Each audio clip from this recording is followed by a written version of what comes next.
Howdy, y'all. Welcome to Liberty Libations number 85. My name is Jake Green, joined as always by Alden, Hardee, and Zach Varnell. And tonight's special guest is my uncle, Mr. Mac Newcomb. How you doing tonight, Mac? Doing good. Yeah. Thanks for having me. We're at currently in Nashville at Bitcoin conference. And so Mac was the one who got me into Bitcoin actually back in like 2016. Gave me $25 in Bitcoin on the blockchain app. And didn't buy another Bitcoin for 4 years. So huge mistake on my part. But yeah, y'all, this show is brought to you by Rabbit Eye Wine. We're going to get to that first tonight. Rabbit Eye Wine, based in Georgia, the blueberriest and best wine in all of Georgia. So go pick yourself up a bottle of blueberry wine. They have 4 varieties, right? Yeah, 4. Super sweet, semi-sweet, sweet, and Brightwell dry. In fact, I believe one of us is drinking it tonight. Yeah, I finally get to taste it. I started with the super sweet because I have a dry and a super sweet. Yeah. Typically, I lean dry, so I started with the one that I feel like would be less my jam normally. Yeah.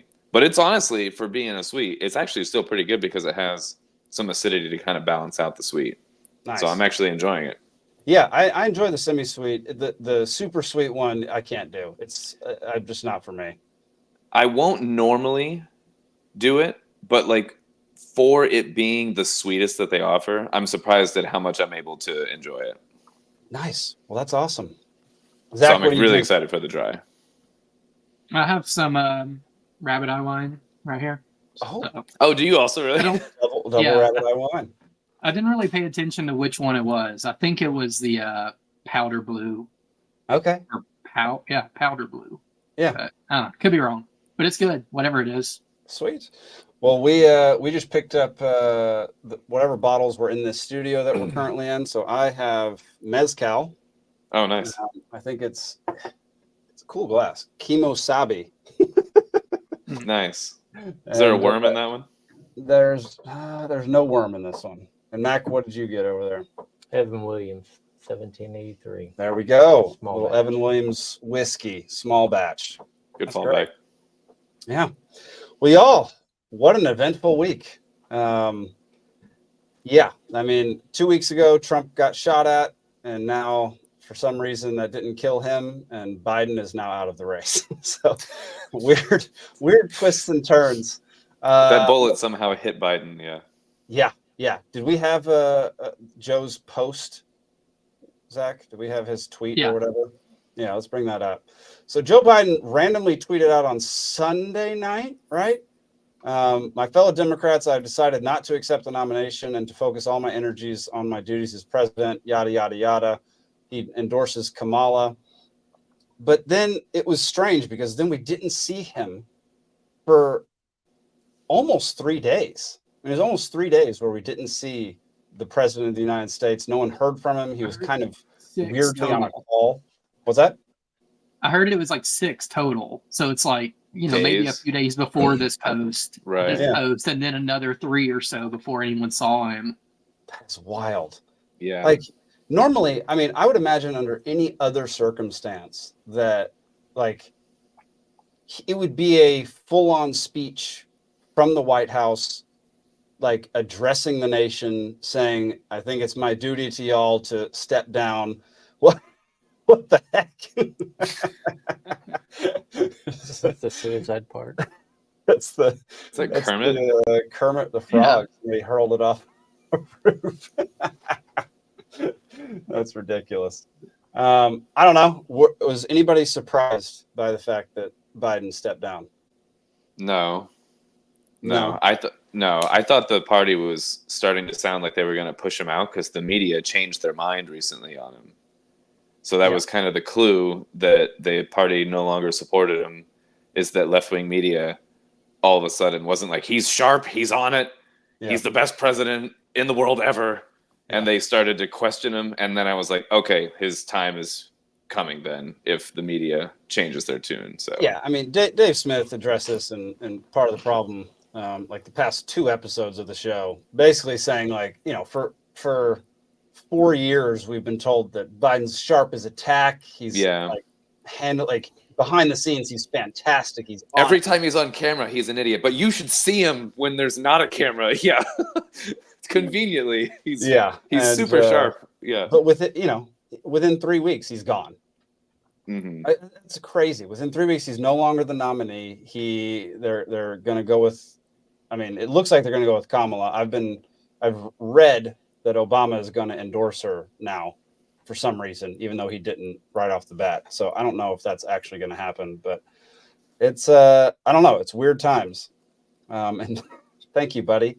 Apparently, I'm dressed like an off-duty umpire. Mr. Buddy Cantrell, thank you for that. An anarchist umpire. So yeah, I don't know.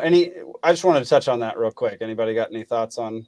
Did you ever see the clip of Gerald Ford like in a classroom and like one of the kids asks him, like, it's a girl, and she's like, when do you think there'll be a female president? And he describes a situation that's basically like what's going on now. Yeah.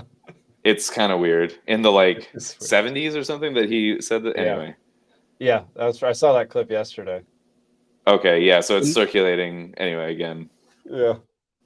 The night that he dropped out, I thought he was dead, honestly. Like, I was buying into that conspiracy theory that it's like, he died, they panicked and put this out. Yeah.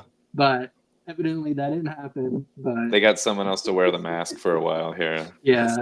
But they had to get him fitted for the mask, I mean, it all did seem like either rushed or like they hadn't thought about it and it was just going very sloppy. Because like the first thing was that letter. And then people like talk about like, well, it's not using this letterhead, it's not signed right, and like, I don't know. Yeah, about it was his personal letterhead, not the presidential one. But then also like there was no endorsement of Kamala in that one, and it wasn't for another like 30 minutes until they put out another tweet. Yeah, Buddy's on a roll. Kamala Warhawk to Harris. Yeah, the signature almost looks like there's an S at the end, which is hilarious because we were just talking about the multiple Biden's theory with people wearing masks and stuff or whatever, or at least I was saying that. I don't know, Mac. Did you see Kamala give her little like speech to her campaign, and she had Joe Biden on the speakerphone or whatever? Did you see that one? On the record, I mean call. Yeah, because she started to say, that was Biden on the record, and then she said on the call. Yeah, but it was a pre-recorded thing. So everybody for like 6 days, everybody thought. And Biden he was too sick to show up with COVID, but sounded better on the call than he does before COVID. Like, what? It was weird. It was weird. He's built back better. I don't know. Mac? What do you think about a Kamala candidate rather than a Biden candidate? Do you think Trump will take either one of them down? Oh yeah. Do you think Kamala takes over before? Like, does she take over as president? That's a good question. Now, actually, like, does Biden end up like too sick or something to finish his term? Yeah. What do you think the odds are? They invoke the 25th. You think they'd invoke the 25th? I think they do whatever they want to do. Yeah. What they've always done. They don't care. Yeah. What you think. Yeah. They really don't care what. But that would be easier for her to win as an incumbent, technically, I think. So if they want her, if the party wants her, I think they'll push for that. Yeah. If they don't want her, then they probably won't push for that. Yeah.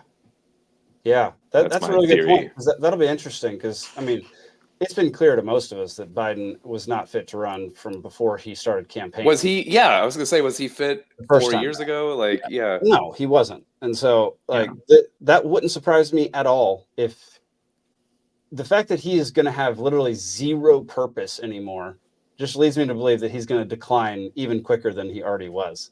Yeah. The problem there, though, is that Kamala would then have to own everything she does and like everything that's going on. She can't distance herself or pretend to be powerless. And, the big thing I think would be like the war in Gaza. She would then be basically running it. And if it kept going like it's going, is her progressive base going to turn against her if they see, she's no different?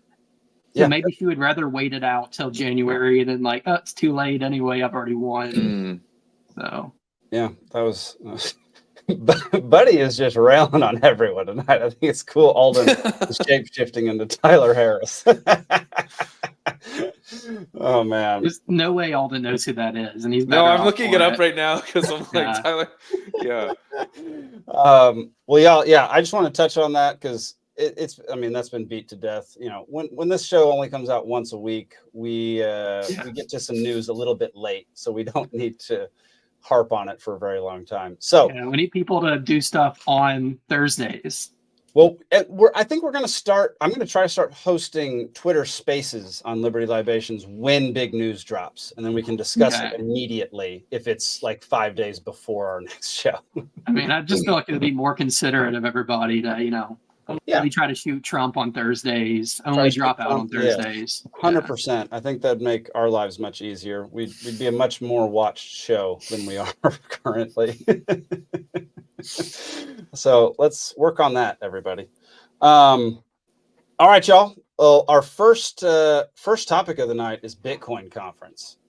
All right. Bitcoin conference is currently happening in Nashville. There are some massive people speaking. We got Trump, RFK, Russell Brand, Edward Snowden, Michael Saylor, Robert Breedlove. Who are you excited about seeing, Mac?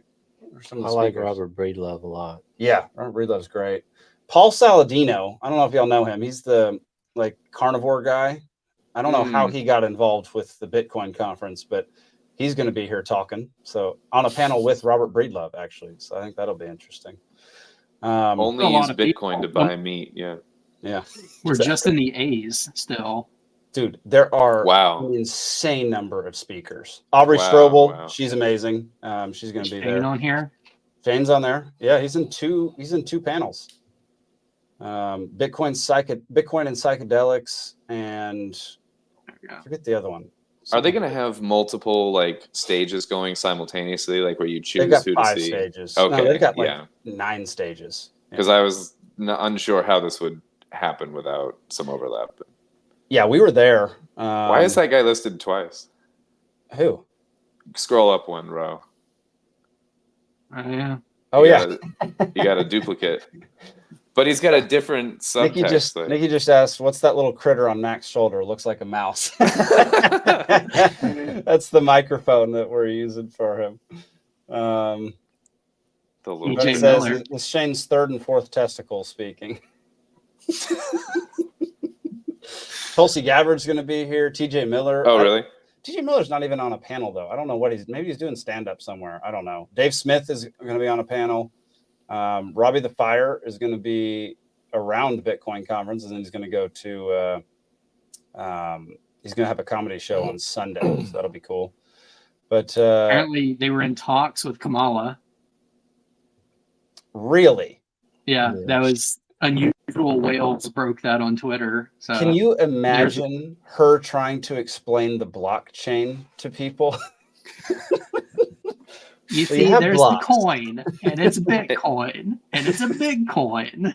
And it's made of bits, but the bits are smaller parts, and the smaller parts make up the bigger parts, called a Bitcoin. That would be the most annoying thing ever. I hate listening to her talk about anything. I enjoy listening to it. It's just you're giving her too much credit. It's just mouth garbage. It's verbal diarrhea coming out of her mouth at all times. It's like if a children's book were written by children. It's bad. That's good. Well, she does remind me of the condescending teacher, where it's you would have a middle school teacher who still treated you like you were in 3rd grade, and that it's I'm a little older. Talk to me, age it up a little bit. That's how it always comes across. That's exactly what I was going for with the children's book limerick type nonsense. Yeah, I don't. Who does she think her target audience of voters are? Because they can't be below 18. So anyway. Yeah. Well, like I said at the beginning of the show, Mac was the one who got me into Bitcoin originally. So I want to know, tell the people out there how you got involved in cryptocurrency to begin with and why you landed on Bitcoin. Yeah, what was the origin story for your crypto journey? Well, me and some other guys were always doing networking type of businesses and online different things like that. So we would always hear about the latest things first through networking. Yeah. And I don't remember exactly, but I think it was like 2013. A buddy of mine said, "Hey, let's go in on this deal together. You put up 500, I'll put up 500, and we're buying into these mining shares." And I can't remember the company's name now, but they've gone out of business. But you basically were buying into a company that did the mining. Wow. And the idea was to, tell other people about it, and then they buy in. And I'm sure the company was making money on top of that too. And anyway, we ended up with probably about, 8 or 10 Bitcoin a piece over the course of maybe 6 months. Did you buy like a Big Mac with it or something? No, we just held it. And good. We didn't, and that's unfortunate. I didn't know at the time, obviously, what I know now, and I didn't look into it. Yeah. Didn't do my research. There was no YouTube channels back then. Like, you couldn't hardly get it. But then when I fast forward 2015, my wife and I still didn't really understand what it was. I just know that it is worth something. Mm-hmm. So my wife and I had a little car, and we had an engine repair coming up, and it was going to cost us about $2,100. And I said, well, why don't we just sell these Bitcoin things? I've got like 6 of them. Yeah. And we cashed them out for about $2,200. And 18 months later, I could have had over $100,000 worth of Bitcoin. That's what got my attention. And I thought, what is this? What are these? So I started doing my research then, and that's when we started actively buying and getting into it, trying to learn more about it. I feel like every OG Bitcoiner has a story like that, though. Mm-hmm. So you're not alone there. I was hungry one day, so I sold them and bought a carrot or whatever. And yeah. The way we used to buy it back then was, y'all have heard of local Bitcoins, I'm assuming, the meetup place online where you usually meet at a coffee shop, and somebody gives you cash and you hold up your phone and they transfer the crypto right then and there. Well, I was sending cash. I was actually going to a bank, like a Chase Bank or something, national bank. Somebody, I don't even know where the person was from, but they were online, messaged me, go to this bank, deposit the cash into this account, and then I'll send you your Bitcoin. So I was trusting that they did, and it always worked out. But it was a little more effort back then to get it. It's crazy that like you could trust somebody enough to actually send you the Bitcoin. You really had to want it. Yeah. Now, I'm not talking about thousands of dollars, but chunks at a time.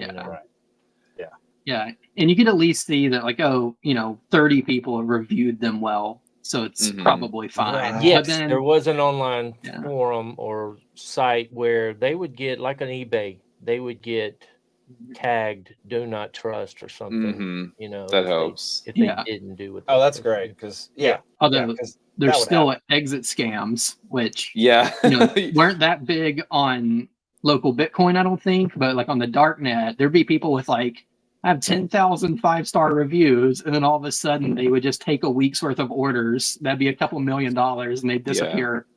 Yeah, I'm sure there's a way to hack that. You bet big on the big hand, Yeah. So Jake had asked,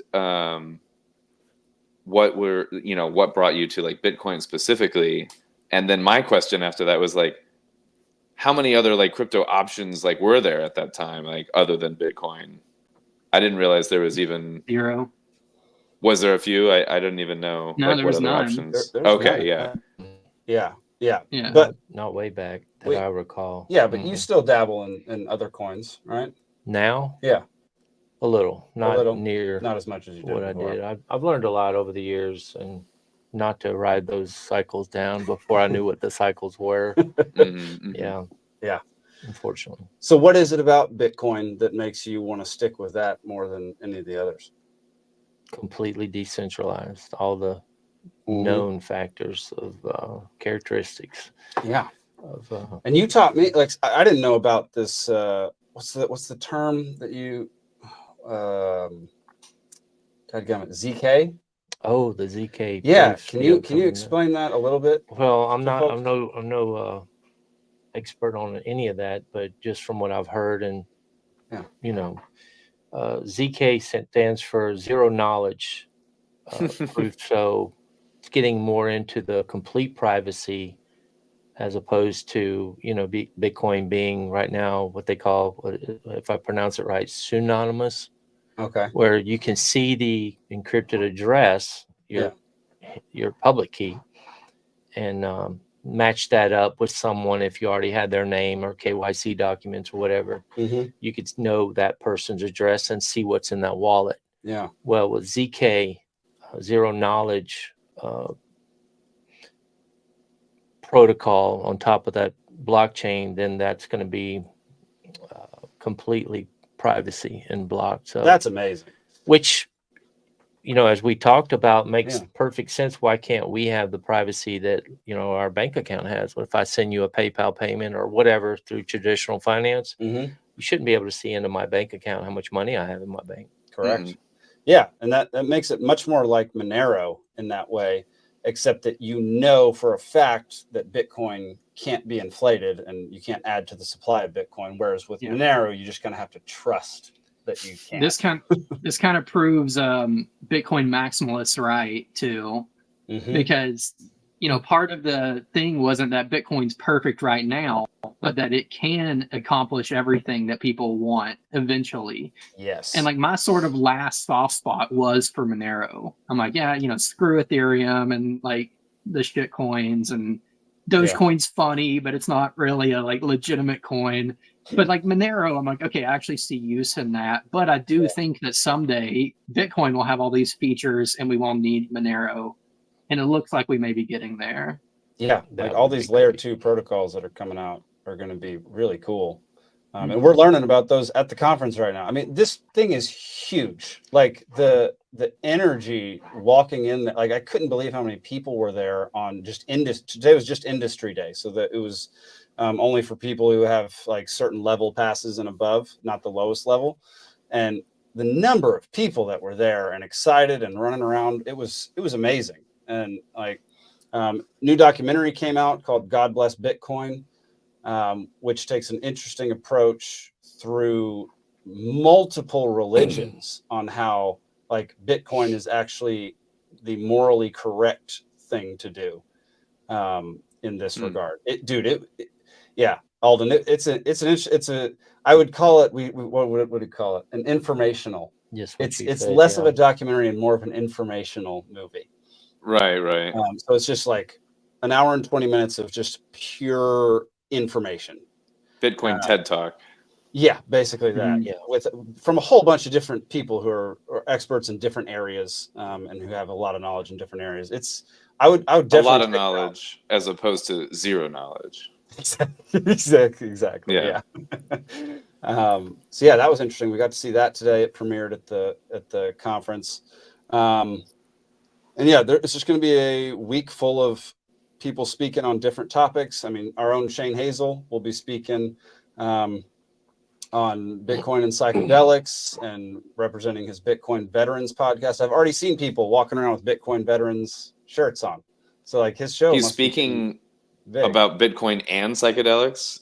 It's Bitcoin and psychedelics combination. Yeah. Really? What's the link here for him for that talk? Go back and watch our episode. We did a whole episode on it. Okay, that's interesting. Yeah, no, he very much links it to psychedelics and that whole journey that he's I'm genuinely interested to see what that's about. Bitcoin is kind of like mycelium, just to get you started. Okay. Yeah, the Bitcoin network is kind of like mycelium. Oh, is that the one that they use to find the more accurate or the more efficient train network in Japan, the mycelium? Yeah. Oh yeah. Yeah. Okay. So I know about at least the reference for this. That's cool. Yeah. So we did a whole Free Georgia podcast episode called Bitcoin Psychedelics, and it was one of our best episodes we've ever done, most viewed. So I'd recommend going to watch that. Mushrooms, yeah, and then listen to it. I wouldn't recommend taking mushrooms and then listening to the podcast. I'm just recommending that all just a low dose. Yeah. I don't know how much information you're going to retain if you do it that way. Unless your concept of a microdose is like that one guest that you had, then don't do it. Yeah. Yeah, I would go off on a personal tangent right now, but just we won't. We had a terrible guest who showed up high on mushrooms and was whacked out of his mind, but called it a microdose. Called it a microdose. It was bizarre. It was not bizarre. a microdose. For Airbnb at my house. Oh, okay, I see. Yeah, he showed up at my house. I thought you meant like a guest on one of your podcasts. No. Excellent. That would be interesting. Showed up high and was like non sequiturs, couldn't finish a sentence, couldn't finish a thought. It was bizarre. Anyway. I love how many times he was like, "What are the odds?" Yeah. So don't mundane things. Don't show up high to someone's house that you're ever from them. That's not a good idea. He showed up to our neighbor's house, scared the crap out of our neighbors and their kids. Like, it was a bad situation. Giving it a bad name here. Yeah. Do we have any other? I thought we had some. I saw that you brought up the next. There's. I thought we had maybe it's just out of order. Cool. So there's a Bitcoin thing, but it's about Larry Fink. So I didn't know if you. Okay, actually, let's go to that real quick. Yeah, let's go to the RFK one. Let's go to the RFK one first. Oh, the RFK one. Okay. Yeah, let's start with that because this was already disproven. So I just want to talk about it real quick since it was in the title of this show. Parties are now captured by that corporate money, and they've lost any kind of authentic connection to the American people or to the populist goals of the Republic and of democracy. On the Republican side, President Biden promised the last time around that he was going to drain the swamp.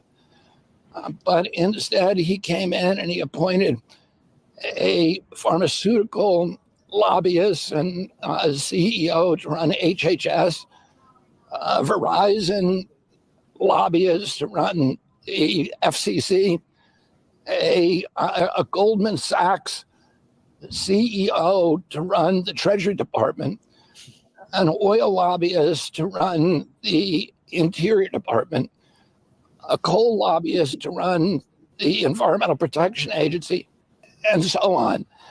And only today, President Trump has announced that in his new administration, should he win this election, that Jamie Dimon will be his choice as Commerce Secretary, and that Larry Fink, the director of BlackRock, will run the Treasury Department. Was that it? Yeah, that's it. So that was the news that we heard. Is that factual? This was a few days ago. Turns out that you can show the tweet now as well. I'll share my screen in a second. Bitcoin Magazine reported that Dell CEO says it's fascinating that BlackRock CEO Larry Fink announced he is a major believer in Bitcoin. And this was basically the same day that RFK was talking about that. This was around the same time. Turns out, let me pull it up on my screen. While you do that, we have Nick joining. Nick Ciesieslki, welcome to the show, brother. What's up, guys? What's up? Didn't think you were going to make it tonight. Yeah, well, I was going to go petitioning, and then I'm petitioning every other night this weekend. So I was like, yeah, because it looked like it was going to rain. Okay. So the only thing I had to really wait on was our one regional rep on the board here is doing a run of petitions and documents out to Harrisburg tomorrow. That way, so I had to get my candidate affidavit to him and other documents and petition signatures that I have, so that he's actually getting stuff taken care of. So that's well, yeah. To follow up on the stuff we were just talking about, so the rumor was that Trump was going to appoint Jamie Dimon and Larry Fink into his cabinet, which would be an utter disaster. It would be horrendous. Today, it was tweeted by Being Libertarian, quoting Donald Trump's Twitter. I don't know who said it. or where it came from, perhaps the radical left, but I never discussed or thought of Jamie Dimon or Larry Fink for Secretary of the Treasury. So that's good. I thought I remembered him saying Jamie Dimon, but I could be wrong on that. What was him saying that ever? But I don't see everything he does. So what was the original like source that people were getting this like? I couldn't find it, man. That's what I'm saying. Like I couldn't find any place where Trump had said Jamie Dimon or Larry Fink was going to run Secretary of Treasury. So it was a hit. It was probably a hit job again. Yeah, theoretically. Yeah, I think so because I never saw anything of the sort. Yeah, it's bullet number 2 here. Buddy's going to be running the kind jokes department of the government if Trump gets elected. So that's something to look forward to. Kind of what? So yeah, Nick, we just covered. We were just talking about Bitcoin conference. This is my Uncle Mac. He's the one who got me into Bitcoin, and he's up here. We're in Nashville at Bitcoin conference. We're gonna go. We checked it out today. It's pretty awesome. We're gonna go to see more awesome speakers tomorrow. No peaceful seat table this year. No peaceful seat table this year. There is a Total Twins table, which is pretty cool. I can imagine tables are not cheap there. They're probably not, but I can't imagine they're super expensive. It depends on the table. Like there's a whole section of tables that would be extremely expensive, but there are sections where it's like these are the discount tables. Can you pay for them in Bitcoin? You get a discount actually if you pay for them in Bitcoin. Oh, good, yeah. It's like a 25% discount. Like nice. I would think probably the cheapest I'd have to think would be about $2,000. Maybe I didn't look into it. Yeah, and then more expensive, that can go all the way up, especially if you like instead of a 6 or 8 foot table, you're going to like a big giant booth with this and that and all sorts, the works. And yeah. Oh man, some of these things, I mean, they take up like almost a house worth of real estate in the auditorium. It's wild.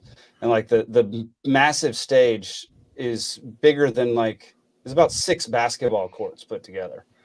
Like it's huge. So is Cackles actually speaking or Kamala? Not from what I can understand at this point. That rumor was floating around yesterday that she was trying to get in there, which would at least be interesting what she might have to say, because I don't peg her as an intelligent person, and I don't know if she could intelligently talk about Bitcoin or have any sort of thing to offer. Hear her and Max Kaiser debate.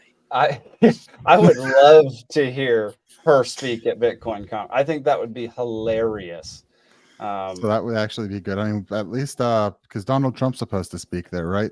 Yeah, Donald Trump's speaking. Is that Saturday? I'm guessing Saturday. Yeah. And I'm guessing an RFK would probably be there also, right? RFK's here, Vivek is here, Tulsi Gabbard's here. Yeah. Is there another presidential candidate there, or did they just decide to fuck off with that one also? There's no Chase Oliver here. Did we bother? Oh yeah, Loomis is here. Senator Loomis is here. Senator Blackburn, I think I saw, and then Tim Scott and Ro Khanna. So and there's some Tennessee government people, specifically Tennessee politicians here as well. So it's interesting. There's definitely some no Massey, but he's also his wife just died. Like he's having okay. Yeah, I wouldn't. Yeah, I would. That would normally be the kind of place you definitely see him. But there's no LP table either. No LP table, but Dave Smith will be here. Shane Hazel's. They're both speaking. Oh yeah, Shane's speaking. Shane has 2 panels actually. And Dave has one. I don't know how much Shane's going to be promoting the LP. Shane doesn't promote the LP, but we don't need him to. Just keep promoting Bitcoin, man. Just keep promoting Bitcoin. I just joke that he's not the biggest fan anymore for obvious reasons, but he's doing better stuff. All right, y'all. Well, anybody else got anything to say about Bitcoin conference before we move on? I wish I was there. I'm going to try to make it next year. It's I highly this recommend. year. This year, when you factor in like the national convention and the time off and the money for that, buying $400 tickets to Bitcoin is you got to buy them early, and you got to buy them with Bitcoin, and then it's I know super cheap. Yeah, well, buying them with Bitcoin is there. simple. If you just use Strike, I mean, it's simple enough. It's great. So Binkley's there, so you should go get an interview with him. Oh, he'll interview you. Me and Binkley are recording some cameraman. stuff. Yeah, never mind. It might be hard for you to interview yourself, but we're doing some man on the street stuff. He brought fake Trump with him, so I think fake Trump is doing karaoke tonight. That's just Binkley's shtick now, isn't it? He just brings fake Trump everywhere. Well, anywhere that Trump is going to be, he likes to show up with fake Trump. And Binkley also bought a Secret Service outfit that he's going to be wearing. he had to get him back on the show at some point. So. He what? Yeah, he did. Yeah, that was a good one. We'll have to get him back on here at some point. Yeah. We'll probably do some type of special from the floor on the Libations channel in the next couple of days. I think that'll be really fun. So I think Benner will be there on Saturday, so you might want to text. Sweet. Well, he lives in Nashville and somehow got tickets, so I know he was looking to see who's there, so you should message him and see if he'll hop on with you. Benner's great. Well, yeah. All right, y'all. I think it's that time.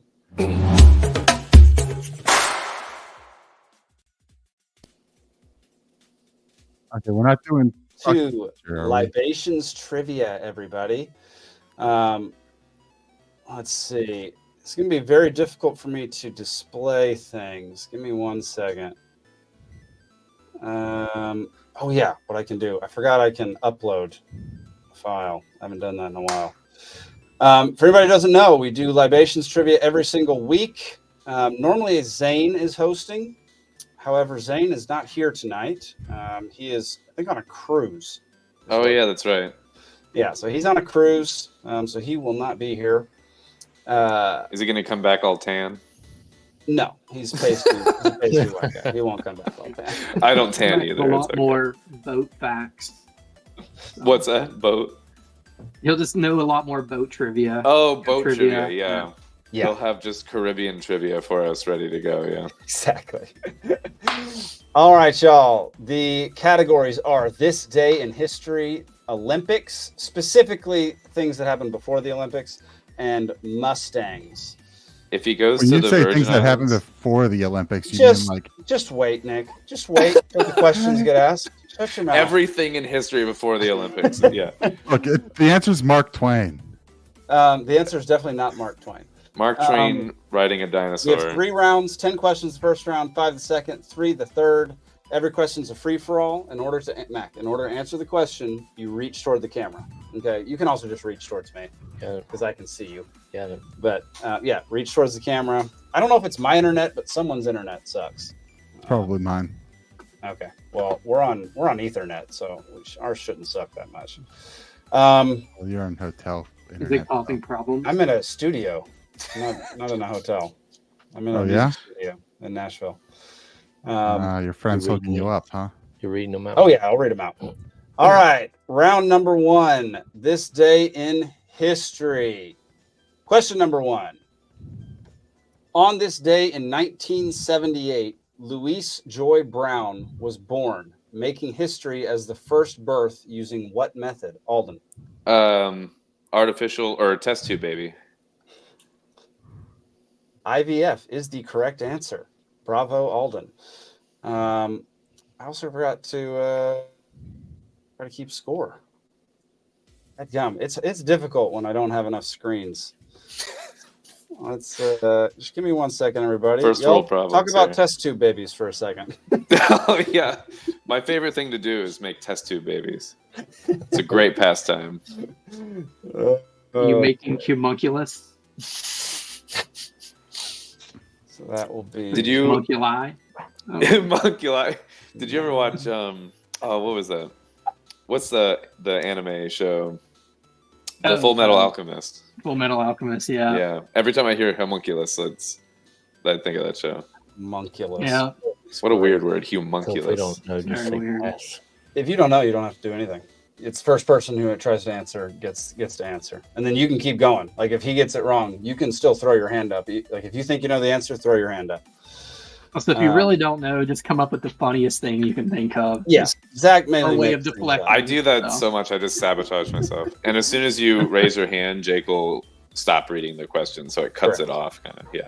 If I see you, it's a little more difficult. Yeah. The screen is down here for me now, so I can't see the screen as much. Right. All right. Question number 2. On this day in 1832, the very first accident of its kind was reported when 4 people were thrown off a 34-foot cliff. What kind of accident was it? Alden. Hang gliding? No. Zach. I was going to... base jumping. No. Nick. Bicycle? Nope. Mac, you got a guess? First bike wreck ever. The obvious would be a horse and carriage accident. I don't know. Horse and carriage accident. Incorrect. Zach. Airplane? No. Good guess, though. Nick. Motor vehicle. Incorrect. 4 people. Okay, we're kind of... A bad first accident, too. You can see it right there. That's the question. Right. Alden? A Segway.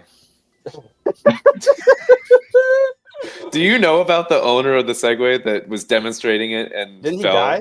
Yeah. Yeah, he died. Yeah. So funny. Mac, you got another guess? No idea. It's back open to the floor. Zach? Rappelling. Mm-mm. 4 people. Alden? Free solo climbing. Incorrect. Okay, here's a hint. It's a form of travel that is still in use today. Alden? Camel riding. It is not camel riding. Nick? Hot air balloon? No. I'll give you another hint after Zach and Mac answer again. Train. It's a railroad accident. That is correct. Oh, man. Jeez, that's the one I forgot. I'm looking at... I'm trying to think what other forms of transportation. Yeah. I like Although, the to be image. fair, we don't really use railroad transportation in the U.S. anymore.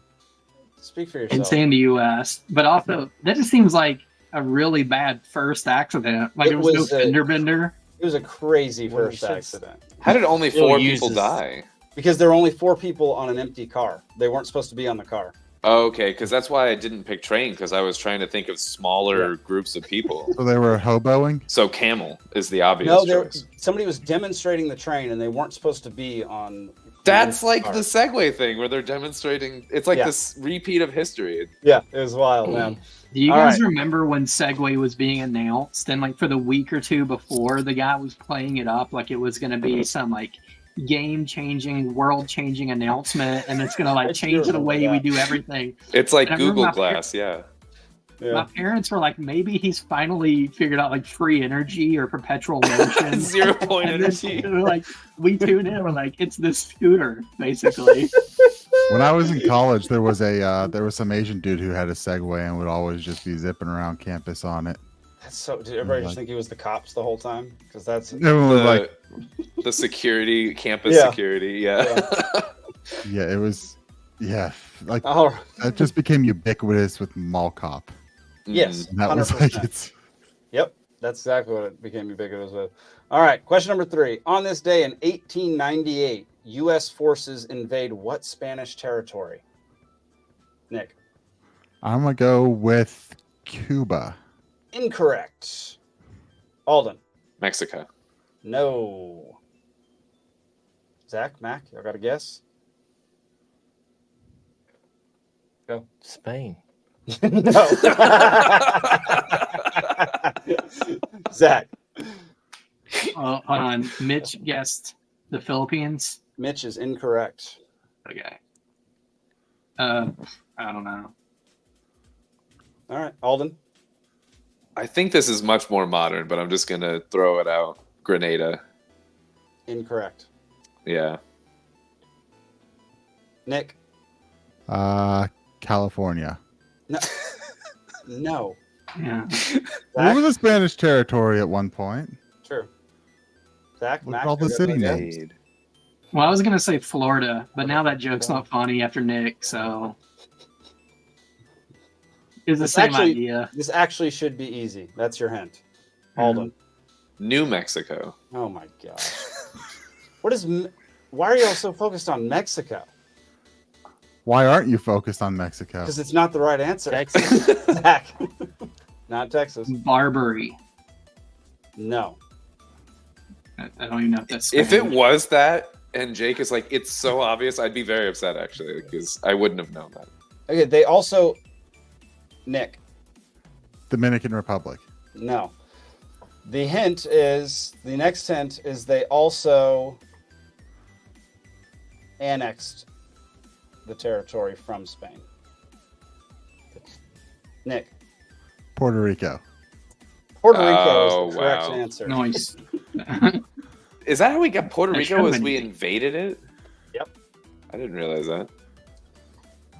Why do you Zane think they said keep Philippines. saying- Oh my too. gosh, Zane is in the freaking audience. Get out of here, you dumb European. Go away, Zane. He's probably in Puerto Rico right now, and he still didn't get it. Question number 4.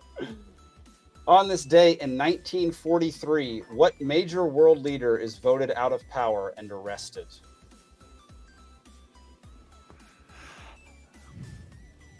Alden. Mussolini? Benito Nice. Mussolini is the correct answer. Bravo, Nice. Alden. All right. And Zane was just about to get it. So Dadgummit. Now Zane. If he were in the Yeah. room, I mean, I that, swear. he probably would have got it. Block Sorry. him from the YouTube chat. Gosh, I would love to be able to do that from StreamYard. put Question him on number 5. timeout. On this day in 1917, which exotic dancer is sentenced to death in a French court for spying for Germany in World War I?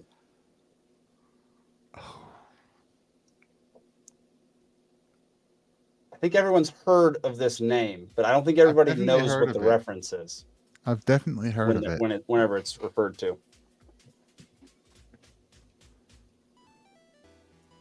Zane got it. God damn it. I think I read an article about her like a month ago, and I still didn't get it. Angela McArdle. Oh. All right, question number 6. On this day in 1965, to a chorus of shouts and boos at the Newport Folk Festival, Bob Dylan did what for the first time?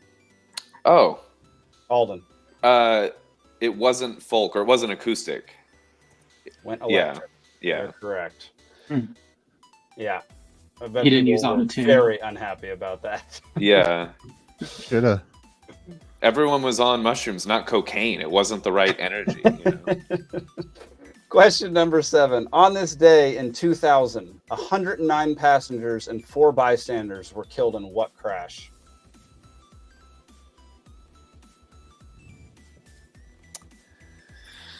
A lot of crashes in this round of Yeah. questions. 109 passengers and 4 bystanders were killed in the crash.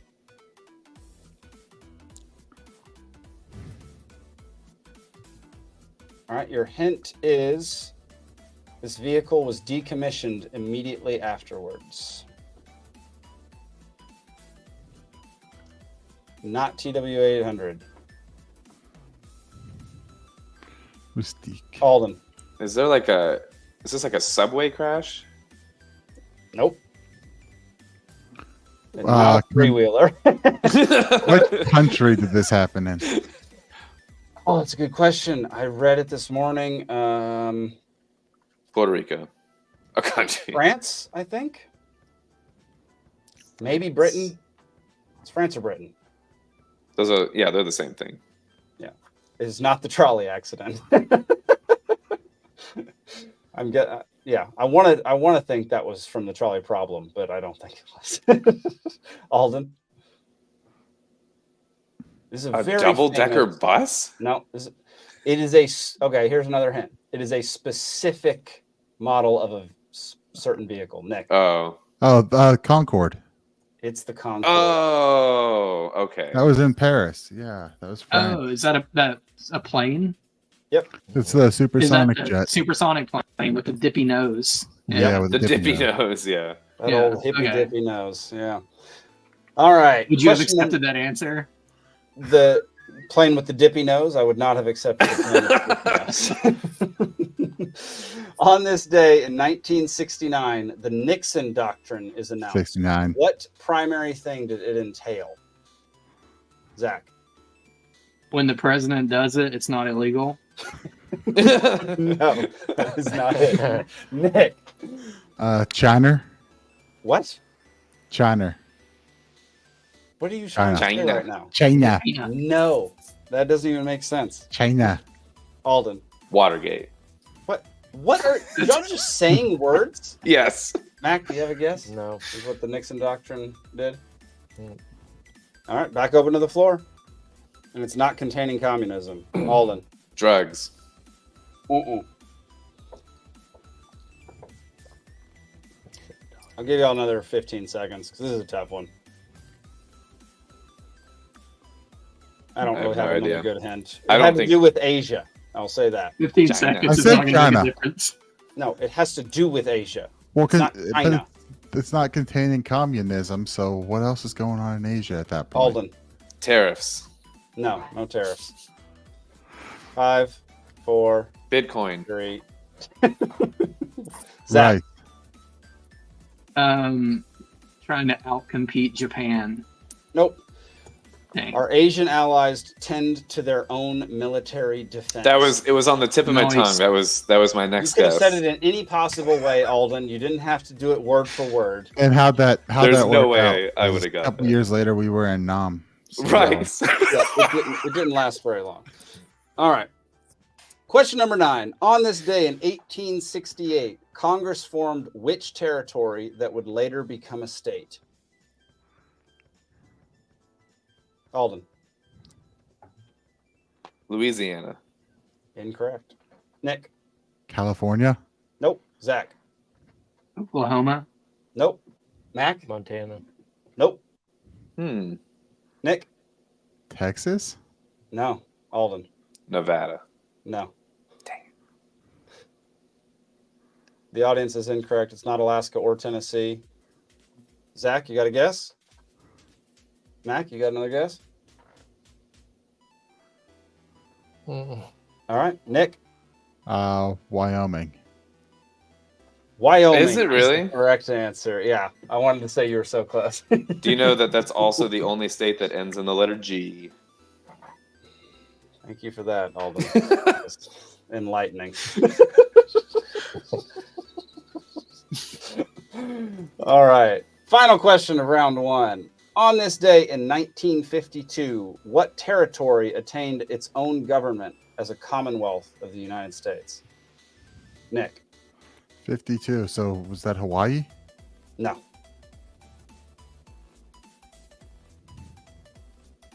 You can't guess twice in a row. Go away. Put the question up.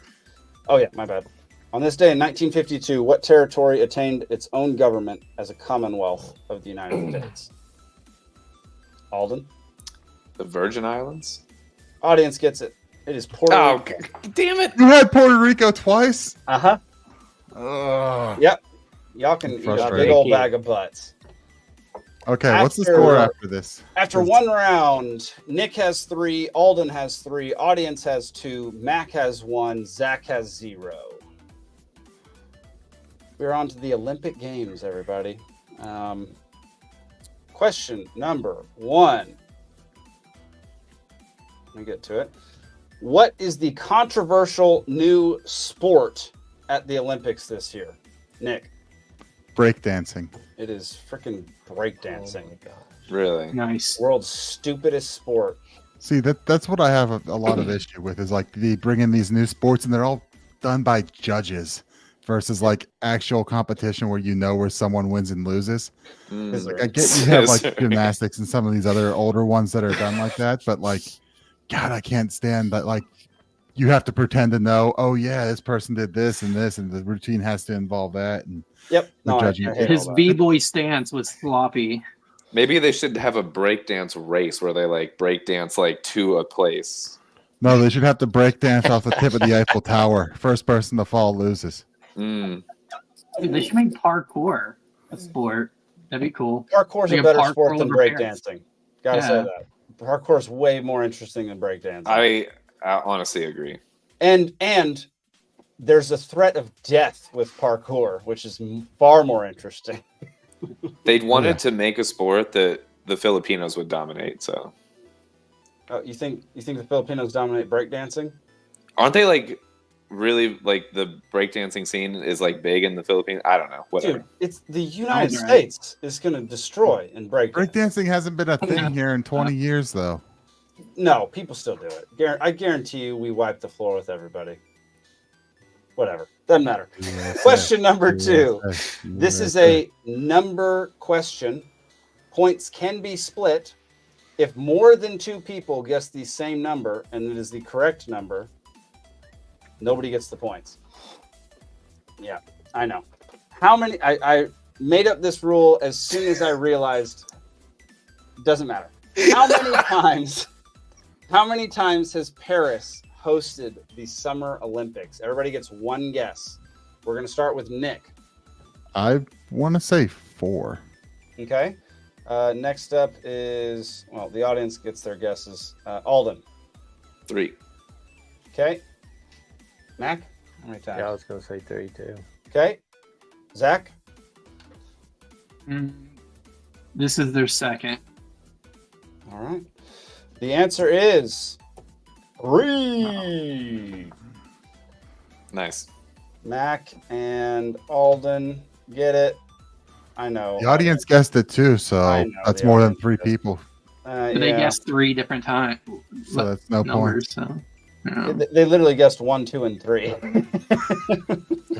So I can't believe Zane's saying. Wait. How many points is this question worth? 2. You want to give him a half or something, or no? It's hard to give the. Yeah, I'll give him a half point. Audience, you get a half point. I'm not sure how to handle that with the audience. Like, yeah, that's a tough one. Give it to Grumpy himself. He can't share. Oh yeah, honestly, yeah. Oh yeah, no, I like that better. All right. Hang on, let me make sure. Yeah. When was the torch?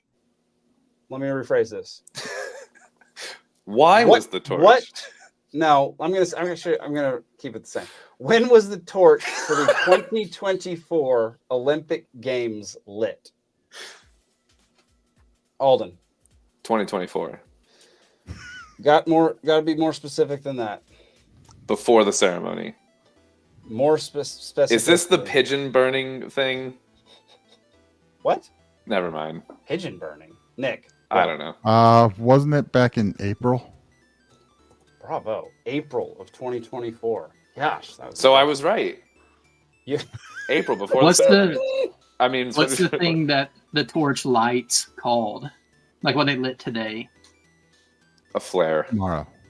The cauldron. I saw them light it already. I think they did it today.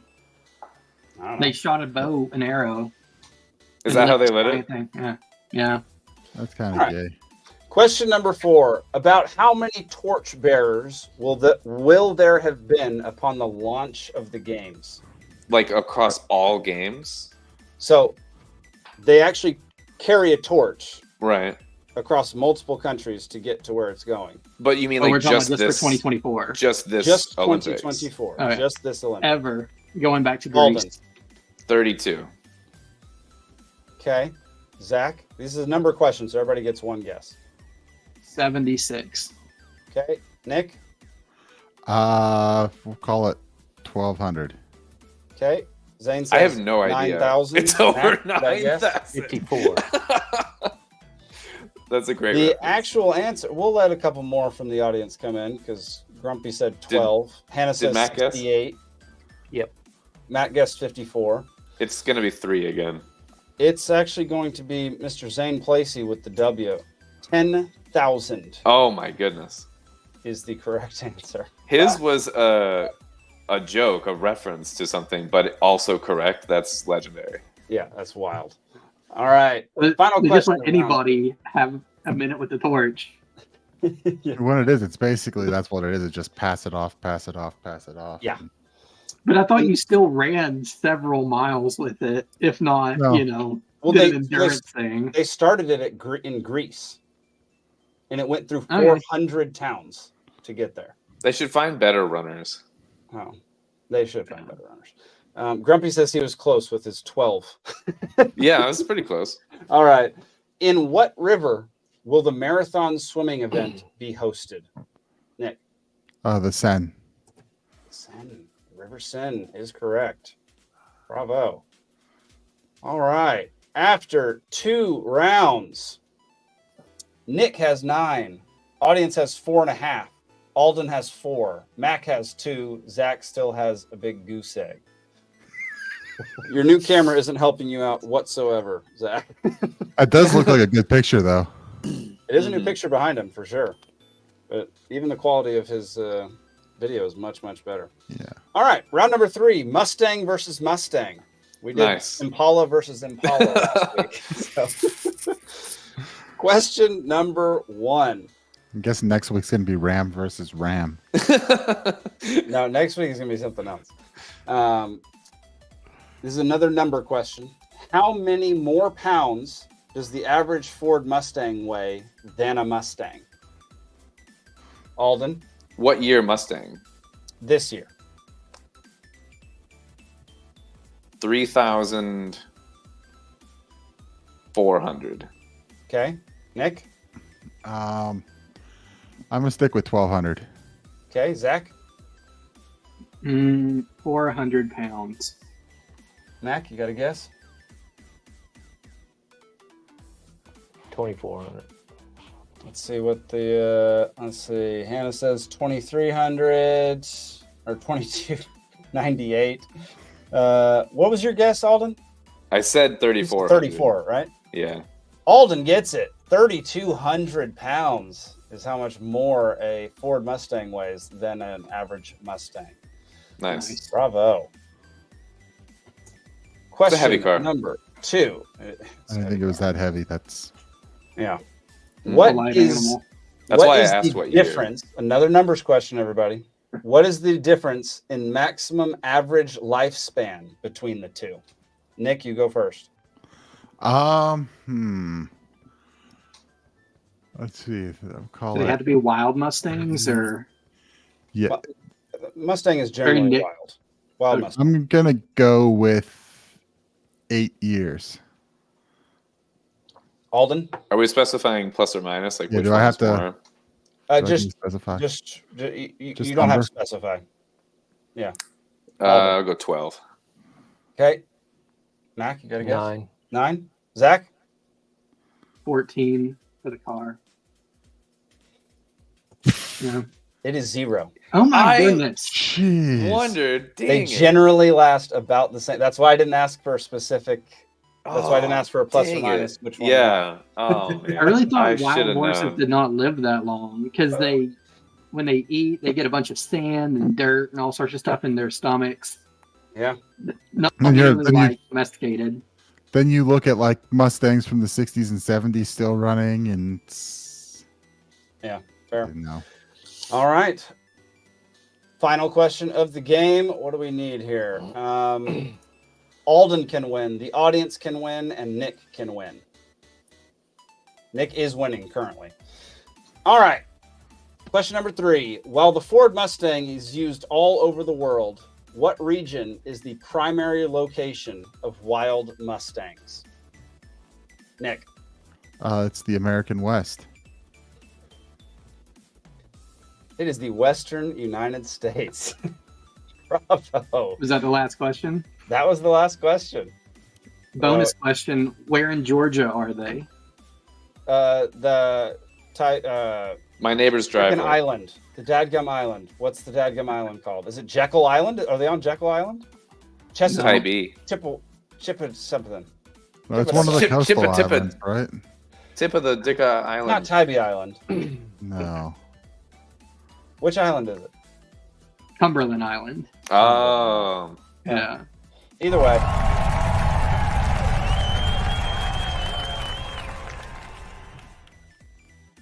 Bravo. I beat Zane. You beat Zane. He was in the audience. You can brag about that forever. Good job. I was legitimately confused on the last question. I thought you meant like the cars, not the horses. And so I was like thinking about like what I was thinking the same state that the car. Yeah, and so by the time I realized I was thinking about the wrong thing. Oh, I was like, maybe Mexicans love Mustangs way more than us or something. I was gonna say like Detroit, or I was all over the place, and I'm like, there's probably not a lot of wild horses in Detroit. It would have been more interesting if the answer was like the Eurasian steppe versus the American West, but I was just prepared for the 1964 and a half question of like when the Mustang came out, and it never happened. I was disappointed. Yeah, I thought about that one. Because I'd have got that one. Yeah.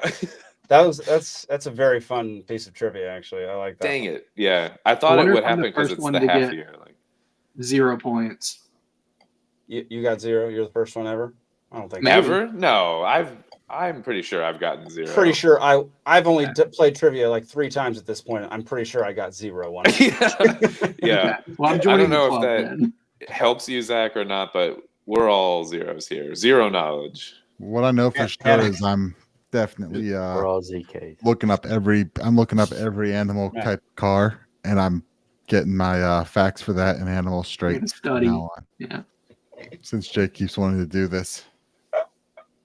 So Hannah, one of our commenters, is currently with my grandmother, who is Mac's mother.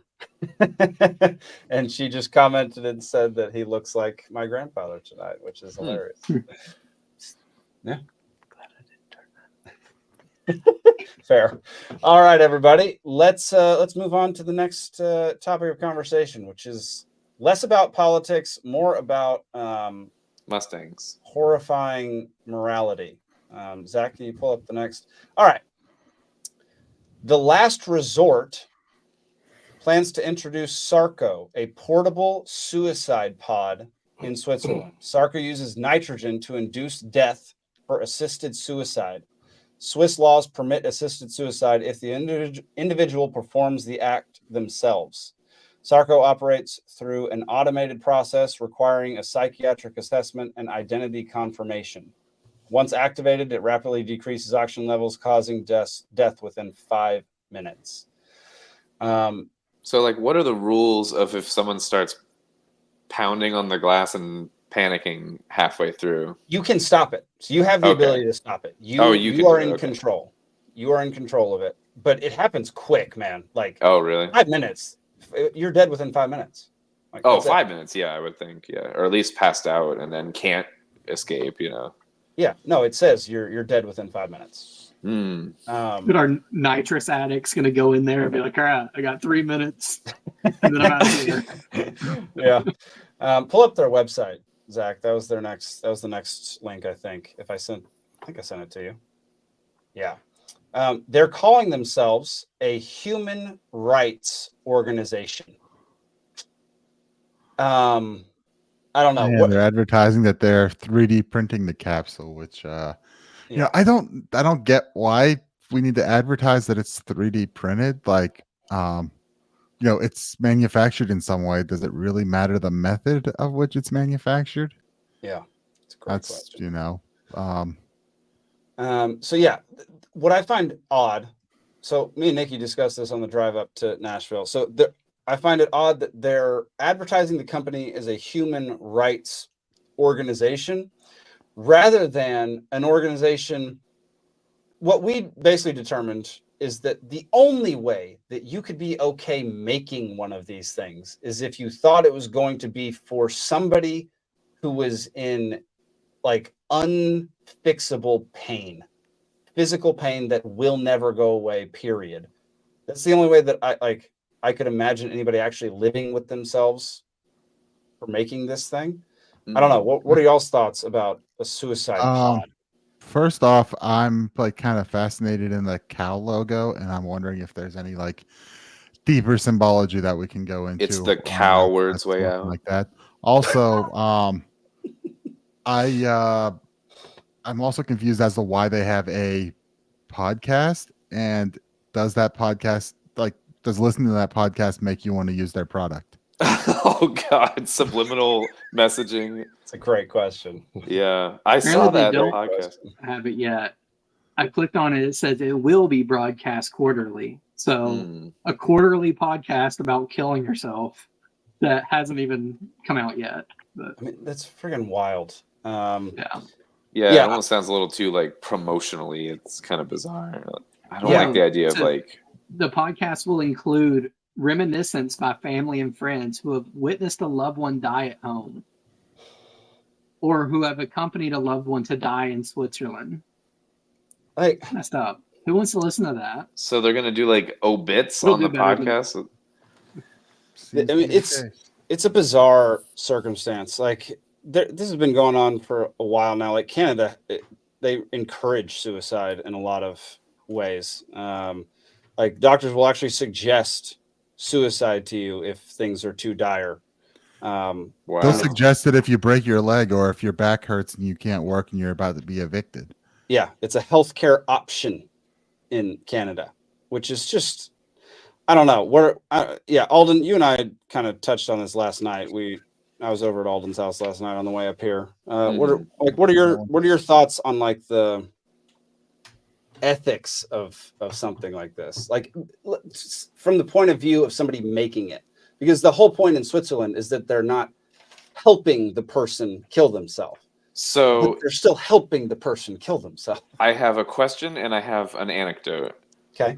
My question is suicide like legal in the country, like on the broad, you know what I mean? Like, because we have, so then you could just still find your own means. And so providing the means for most people is like, I feel like removing so many hurdles and barriers that it makes it, I would say, maybe a little too accessible for someone who's struggling in the moment, who might normally, if it's not that easy of a means, come to terms with it in their own way. And this is something that I feel like if you make it too easy while you are suffering from depression or something that might bring you to suicidal thoughts or tendencies, if you were to have too buttery slick of a path to just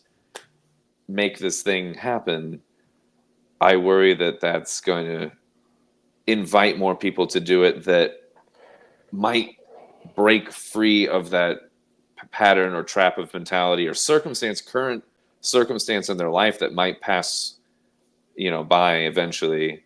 So I have definitely my concerns about it. Also, I will say anytime that the government or that doctors get involved, I don't like it. And the last time I went for a health checkup, just a general physical, where there's not anything wrong with me, I just went, was like, I don't know, 10 years ago. And I went to the doctor just to do blood labs and stuff and just see what's going on inside me. And I was like, hey, like whatever we find, I just want you to know I'm more about having a talk about like nutrition and life decisions and exercise before any kind of pharmaceutical intervention, like before any kind of prescription. And the first thing he does is he says, your cholesterol's a little high. I'm going to write you a prescription for, some Lipitor, whatever kind of a thing, Crestor, whatever the hell it was. Yeah. And I should have just walked out right away. I was just insane. I had already told him. And so if that's the kind of thing that happens with, something, just a cholesterol medication or whatever, I worry about what's going to happen with something as seriously ethically gray as this and as impactful and permanent as this. So I don't know, man. I just don't trust the systems that exist enough to fully sign off on it. Even if there's a handful of people that could probably benefit from it, I worry that it's just maybe too easy now to go awry. Right. So, I mean, beyond like Canada, and what they're pushing up there, there was also, I think in the Netherlands, was it fairly recently, the like 20-something-year-old, I think she was autistic and depressed girl, who died by assisted suicide. Just like, I don't want to live anymore, and I'm depressed, and I've been depressed, so like, bye. Is the government paying for the assisted suicide and all that? I'm like, not is it sure on if it's that Canada, part, it might be. But... Well, this was like oh, I said, Netherlands. You said, Netherlands. So, that's another case where it's like, I don't know. I don't have. So when you go to do, I don't know what that feels like, but like that seems kind of wacky. Like, your depression. So now my understanding is there was actual, years and years of treatments and whatever electrotherapies and whatever else they could do, and still couldn't. And then eventually, I guess the doctors were like, "Oh, we give up. So here's an option," which is kind of I don't know whether to say that Grumpy thinks it was Denmark. All those countries are the same. I feel like there's always another option for something like that. I get end of, like horrible, terrible pain with terminal diseases, and it's like you're in a waiting game anyway. I get that. And again, I mean, on the libertarian side, it's, you own your body. And so, I mean, you can get away with it. I don't necessarily like a lot of this. It seems, it feels like the push on this is some sort of kind of bigger agenda. And now, we've gone over how they want you to live in the pod and eat the bugs, but now it seems like they want you to die in the pod also. Yeah. So, I don't know what the answers are on it, but I am, seeing this. I don't see it as an always good kind of thing. It's also, in a way, whenever you start talking about, hey, I developed this product to make it nice and easy, you're taking something that's kind of a big deal. Now you're just kind of like putting it into, I guess, a manufacturing process, almost like a death factory. And I don't know how I feel about that concept. Yeah, I mean, you're profiting off of people murdering, basically. Like, they're murdering themselves, but like you're profiting off of death in a way that isn't like, it's not as though you're a funeral home profiting off of death because people die. You're profiting off of people ending their life early. And almost giving them an easy way to do it. Why do we need a pod to do this? Because here's a question. I think that's the weird part of it, right? Like, because they've had the drug, they've had, you can do it by these drugs, you can do it like this, you can do it like that, and the pod seems like too far in the sense that now you've invented a thing just for this. So now you've already paid to research it, develop it, produce it. So now I feel like you got to get your money's worth. Like if it's like anything else in the world, any other product or whatever, if it's invented and it goes through all of the money to do it and you don't get use out of it, then it's like a failure. So like now we're like promoting it and we have like a podcast for it, like when just a pill will do or whatever, like I don't understand the pod. I think another interesting concept on this, because I don't know if you said it or if I remember reading it myself, because I did see this at one point, is I believe it operates through nitrogen asphyxiation, right? Yes. So the other interesting part on that is, they're saying that it's a humane way to do it when you're in the pod, but also nitrogen asphyxiation has been now, I guess, kind of legalized as an execution method in the US, and it's been used on at least one person. And there were a lot of claims that this is a violation of human rights because it's not as clean as you're saying it is, and it's, it can leave you gasping at it, and it's not. So I don't know how, their website's saying it's human rights, and then on the other flip side, you're saying it's cruel and unusual. There's another argument that the same method that's not done in a pod like that is cruel and unusual. So although I guess the courts found it wasn't and that they could proceed with it, but at least those arguments were out there with medical professionals saying, well, this is the process that happens here. So it seems like there's some sort of mixed messaging on this. And yeah, so I'm not sure what to think on that front. And I'm kind of interested if we know who is behind this organization and what their, who they might be connected to or where some of that money came from. Yeah.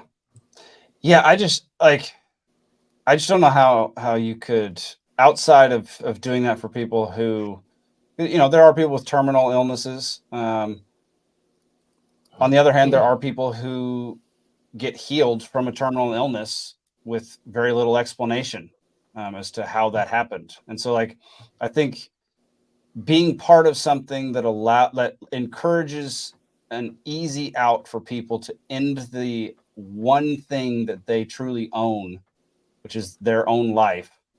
Honestly, I think that's just pure evil.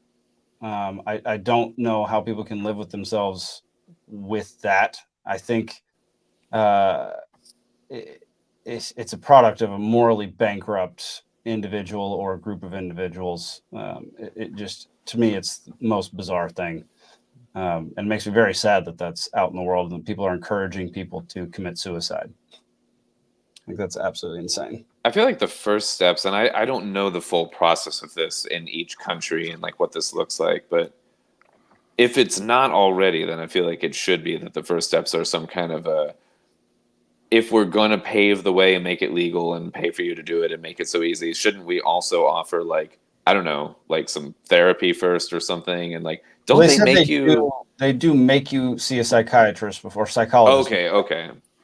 But even so, a psychologist, you have one meeting with a psychologist, they can't tell everything about you. That's what I'm saying. So that's not therapy. That's an assessment. That's not, that's one thing where they're basically that's the BS thing before an abortion where you're sign these things where, what, I don't know. I've never had an abortion, but you've got to do some paperwork before you do or something. The only purpose of that, of it is assessing whether you're of sound mind to actually, consent to going through with that. And right.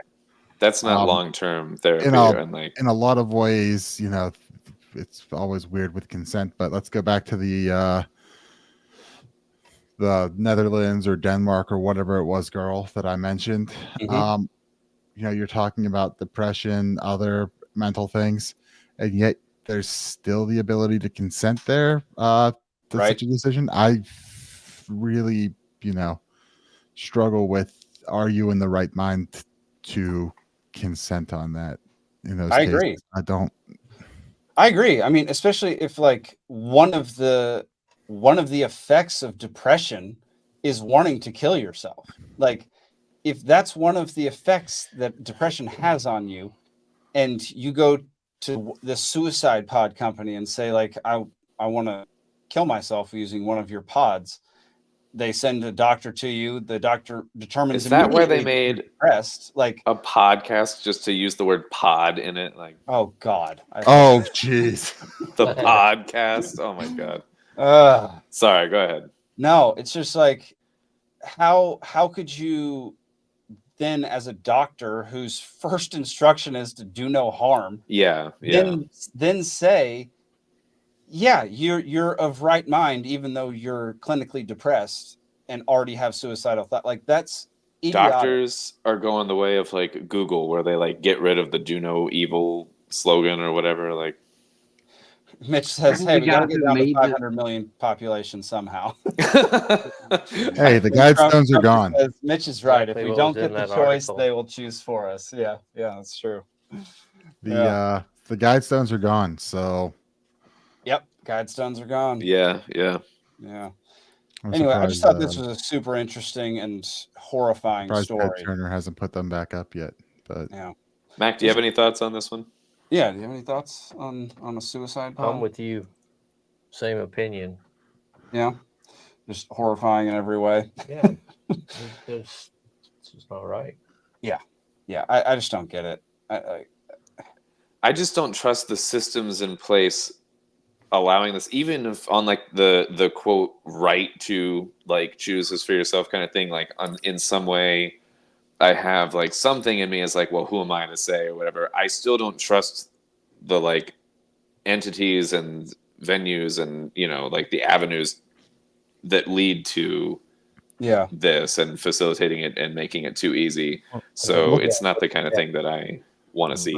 That's the thing. I mean, and sadly, it seems like this is something that's popping up more and more, but all we have to do is look at kind of what Canada has done since implementing it. And now it is like, the one story there was the guy who had a bad back and a lot of pain there and couldn't work and was about to lose his house. And instead of coming up with some solution on that, it was, well, you want the medical. Oh, you're about to be a financial burden to the state. What about this option? Right. Yeah. So and that's not the only case. Like and I can't remember all the details, but I've listened to, some stuff and seen some stuff.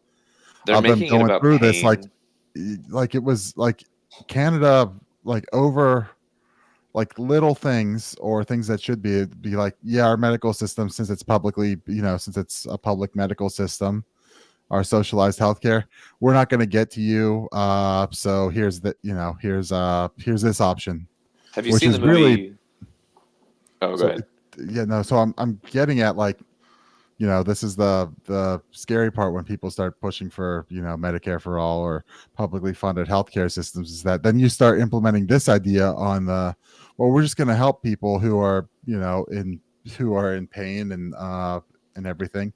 The next thing you know, it's, oh, you broke your leg. Well, we don't have the money. You're too old, and so we're going to do this, right? Because now you're looking at the value of people and how old are you? What are you gonna, what can you produce? Are you a suck on the system now because you've been producing your whole life and you're retired? So now we're paying this, we're paying that, and we're going to pay your medical bills. Well, it might be easier if we just, say, hey, you sure you don't want to do this? I mean, you can see the Canada snowball. went that way real quick. Canada went that way, within months we started getting these horror stories out. And we've seen how doctors get kickbacks for all kinds of things, and hospitals get kickbacks for, like, hey, like, what if you said everyone that has is positive for COVID, just tell them that's how they died, even if they were hit by a bus. And it's like, we've seen all kinds of fuckery happen with these types of things, and so I just don't trust it.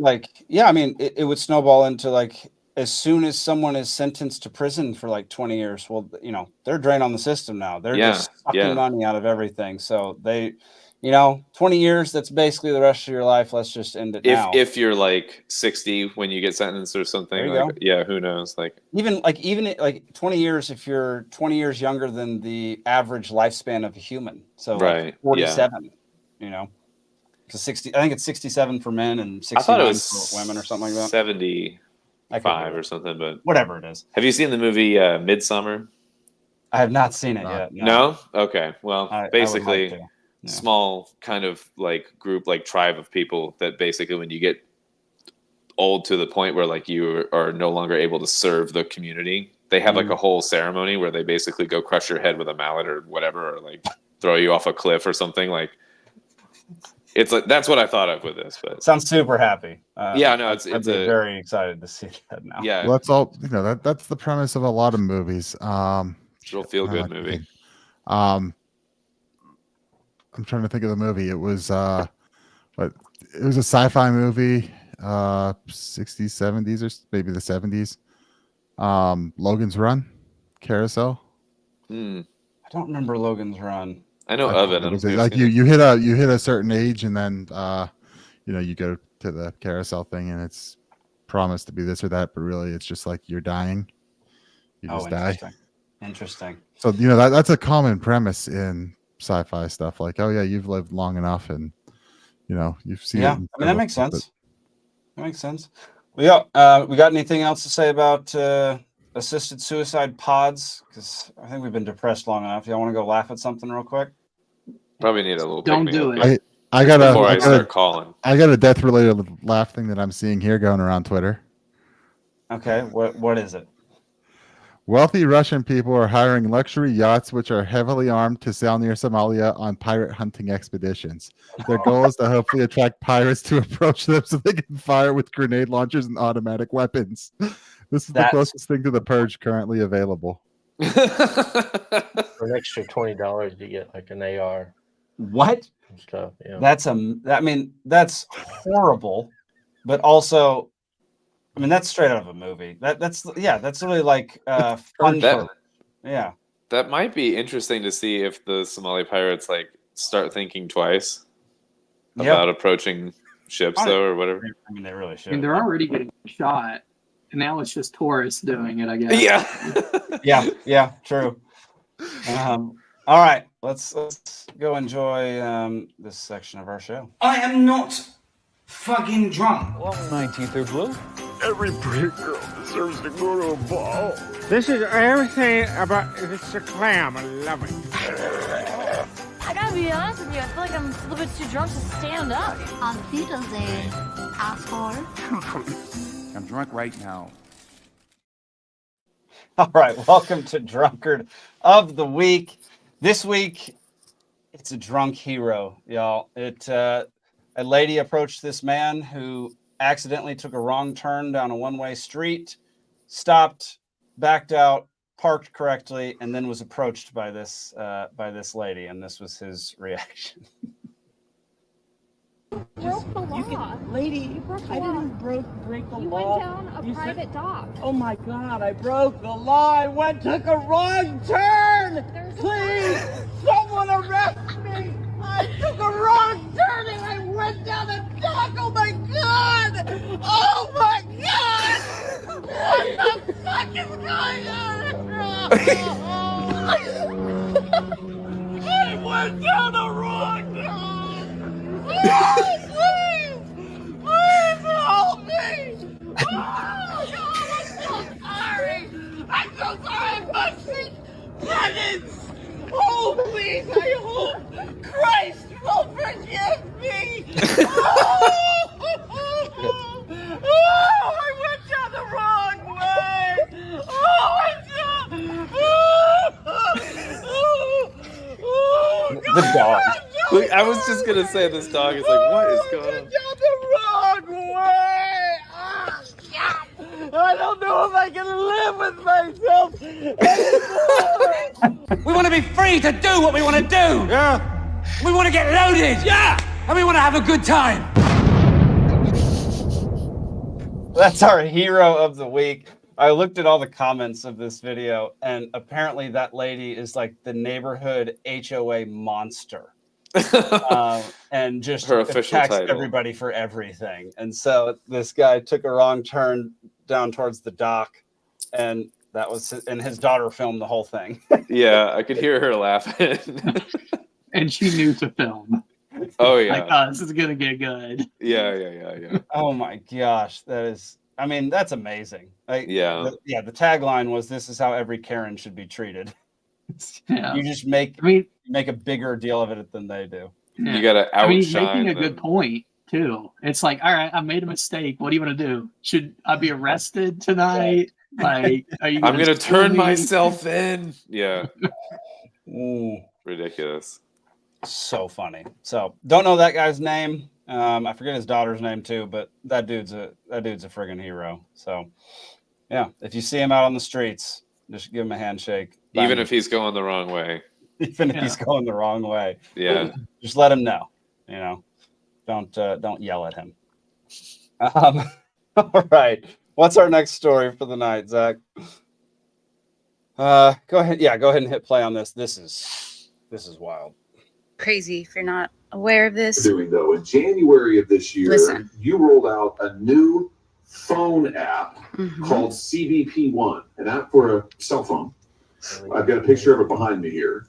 This phone app allows, and I'm going to quote from your own fact sheet, it allows, and I quote, non-citizens without appropriate documents for admission to schedule an appointment to come to the border.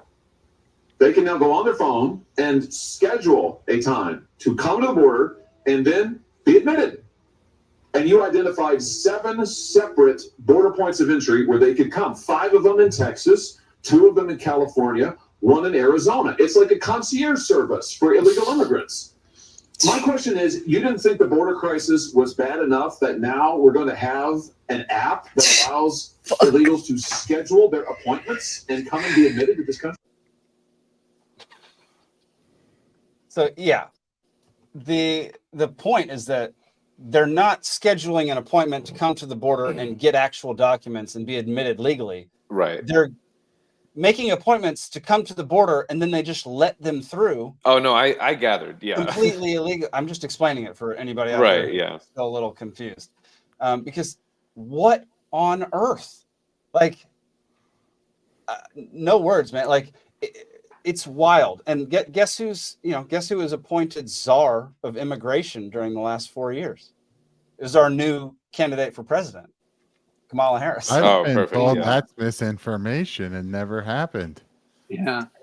I'm just gonna tell the raccoons the times of day that I'm gonna have the back door open so that they can come in and raid my kitchen a couple times a day. Just so everybody out there knows, Alden thinks all illegal immigrants are raccoons. That's what we just got from that. So Alden Hardee thinks illegal immigrants are the equivalent of raccoons. I mean, raccoons are awesome, though. So See, yeah, always washing stuff. Zach. Let's see. Oh, Hannah says fake news, Jake. She was never the czar. My bad. Yeah, That's I told you. That's the line. Even though she said thanks for appointing me on her Twitter, and it was talked about and well known. Well, look, so right-wing conspiracy theory within like liberty worlds, open borders and illegal immigration is one of the like hottest, most controversial topics. Like the open borders versus closed borders. So I don't know, Zach, what are your thoughts? Are you a supporter of like open or closed at this moment in time? And what are your thoughts on this compared to that? Okay. What I think, because like what we have is neither of those. We have like encouraged to come here borders. Yeah. So in my perfect world, we'd live in Kapistan and we'd have nothing, but also we wouldn't have, people saying, hey, come here. We have benefits for you. We're going to help you. We're going to put you on a plane or a bus or whatever. Mm-hmm. I don't know. You would probably just move the here. NGOs who are funded by your tax dollars going down to South America to do that whole Ecuador to, Ecuador or Peru or whatever it is to U.S. pipeline deal that they've got set up there. Yeah. So, I mean, it's not that I really want the, boot of government coming down on all immigration or whatever, but I also don't want them, like going out there and recruiting and, encouraging it and helping people illegally immigrate when there are, legal immigrants that are probably getting passed in line. And, I don't know. It's just the whole system sucks. And I don't know, we can have all the, autistic debates about open or closed borders as we want. I don't think it matters at all. Like, this is the thing that, other than maybe foreign policy, I feel the most helpless on. Like, we're never going to probably be able to do anything about that. Yeah. Right. I take a similar stance where, like, I don't want the, a militarized border with, border patrol and insane amounts, an army of border patrol agents and whatever else, but also like, the amount of subsidizing, right? Yeah. And we know from simple economics that if you subsidize something, you get more of it, and if you tax something, less of it. Yeah. Simple economic principles there. So we've got, and it's beyond, you've got the NGOs, your taxpayer funding, but also how many centers are they now setting up? I mean, New York City, and they were running that trial program of, we're just going to give you money instead of like this, here's money, go pay for food or whatever. We're just giving out free money, and it's our tax, we're taking it from our taxpayers and we're giving it to you, people who, just showed up here. Yeah. And I think that's a huge part of it because, it's like, I think that is the part of it. I think that's the thing. I think it's a huge thing because when you're talking about, immigration without that subsidy to it, now you're talking about having to more or less struggle on it versus coming here and relying on the American taxpayer and the American government and local governments to handle it. So now you're self-selecting, you're self-selecting out a whole lot of people who are who want to come here and freeload and really and it's forcing the selection of the people who are like, I'm going to go there and I'm going to figure it out and I'm going to do something. So, I think in a I think the subsidizing it and stuff like that's really the huge. I mean, that's the driver, man. Like that's the whole thing. I think most like liberty-leaning folks, most libertarians would like embrace the idea of open borders if we don't have to pay for these people to come here. Like the whole idea that we are like our tax money as well as inflated dollars that they just print go to a bunch of people who came here illegally and jumped over the fence or did however they got here, signed up on the concierge service, whatever it is. Like I think most liberty-leaning folks would be okay with people coming here if they came here to work for themselves, work for their own prosperity, and be a part of this whole machine we have here. Whereas I think it's another problem of like, if we had always kind of had like a softer border situation, then people, once they got in, they would feel more comfortable going back and forth and whatever. And like, but now it's like, once you get in, you like want to establish yourself because you're afraid you're going to be kicked out kind of a thing, or you're afraid, it's like the fight to get in. And I think that it's now this coveted place to be. And if the border, like, I think it reinforces the idea of staying as opposed to just kind of like flowing.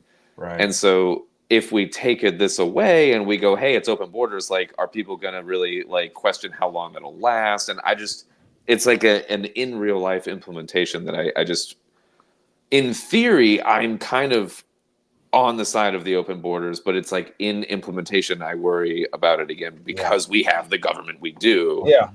And I also think, sorry, hang on, Nick. Mac, you live in Texas. Like, what do you get the feeling from Texans, and like, what are your thoughts on first of all, the app to help illegal immigration? I saw that a couple weeks ago. Yeah, about that. Yeah, what did you think about that when you saw it? I thought it was ridiculous. Yeah, I mean, no words. Just, no more common sense. Yeah, and you live in a smaller town, right? Mm-hmm. Does like illegal immigration affect y'all at all? No, not really where we're at. Okay, as much that I've seen or noticed. So, yeah, I imagine it's more in the big cities where it's really rampant and like. How would you guys? Yeah, we're small. Yeah, a small rural area. How would you guys feel about the opposite of what we've been doing recently, which instead of taking taxpayer money and helping establish illegal immigrants, what if the citizens of the country actually had their taxes lowered, and that immigrants that came in could get a green card really easily, but you actually had a higher tax bracket? So like, until you attained citizenship, you actually paid twice the taxes as a citizen. And so the goal is to become a citizen over time the correct way, to then get that tax benefit, and then the average person's taxes would go down. So I see the issue with this already is then the government will be trying to get as many people here as possible in order to increase that cash cow. So they'll want more and more. Do no benefits. Like, you can come, but don't expect free school, free anything. No, none of that. Like, that's what I'm saying. Like the tax burden would be gone. Initially, like that idea initially, because it helps me in the short term. Right. But I think in the long term, what they're going to want to do, they're going to start not only offering a concierge service, they're going to start offering to bring people here physically. They already are. Go get them from other countries, Fiji, and bring them here, and they've done flights from Mexico to the U.S. over the border. Yeah, because they're going to want people to pay more and more in taxes. Like that's that's why our taxes increase all the time, because they can't ever come up with enough to actually pay for what they want to do. So they print whatever the deficit is, or the difference is between those two things. And so, yeah, I think we would just be whatever number of immigrants that we've had over the last 10 years would be 10 times as much. So then what you're saying is, if you were to do this, you couldn't still probably do it with open borders. Correct. Because then it would be an artificially inflated kind of a thing in the influx, in the demand for people to want to come here or whatever. So. Yeah. I think, well, going back to the whole liberty thing, right? argument made on the open border side is, well, we can't have a particular order, which, I just always think Karen Ann, whenever she talks about the radical caucus, that's their thing, is there's no order to what this is. If we can get anything, it's that. So, so in their mindset on it, while, the vast welfare state can exist and and open borders, because, eventually it's going to reach a point where that welfare state can't exist with it. And that's a very collapsitarian view on it. And that results in bad things. You're talking about having, putting, your citizens, your taxpayers through hardship, wrecking your economy potentially. Mm-hmm. I think that we should have opinions on orders, right? Like, we want to get rid of the welfare state, but also, in my opinion, it's better to, if the options were on the table, okay, no particular order, let's cut the let's cut welfare for, the poorest tax bracket, right? Let's start slashing this and this and this and that, but we're going to keep the massive amounts of corporate welfare going. I would be like, let's start with the corporate welfare. Yeah. Right. Let's eliminate this part of it from the people who can afford to deal with their own stuff. And then we can get to that as we work our way down. But I think, having priorities and saying, hey, maybe this is trying to centrally plan it, which I'm not trying to do, but also I think it's reasonable to have the opinion that, open borders can be a thing when you're not subsidizing it a little bit easier. When you have a little bit more of the natural barriers in it versus creating that. So that's at least my. Well, yeah, I think we can all agree that having an app that ushers people over the border illegally is idiotic and stupid. That it's sponsored by the government. I wonder how well it is illegal. Yeah. I'm wondering how well it actually works. Yeah. Like we remember the Obamacare website rollout. Oh my gosh, that thing was a disaster. I would be okay if we could just schedule any crime on our app. Like, I'm gonna run on Tuesday at 5 o'clock. I wonder if San Francisco has something like that out yet. Yeah.